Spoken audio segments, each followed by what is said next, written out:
Hi అండి, ఈరోజైతే పచ్చి రొయ్యల కర్రీ చేసుకుందామండి. ముందుగా ఉప్పు వేసి రొయ్యల్ని బాగా కడిగేసి పెట్టుకోవాలి.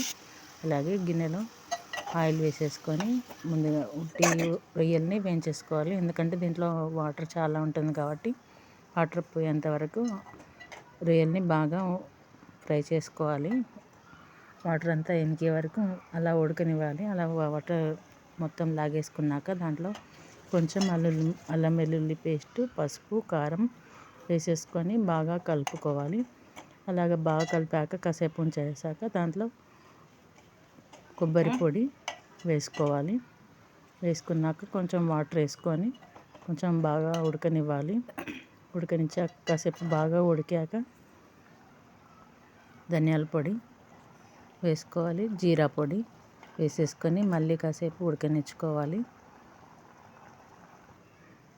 తర్వాత ఉప్పు వేసుకొని మళ్ళీ కాసేపు ఉడకనివ్వాలి. తర్వాత గరం మసాలా వేసేసుకొని కొంచెం కొత్తిమీర వేసేసుకుంటే రొయ్యల కర్రీ రెడీ.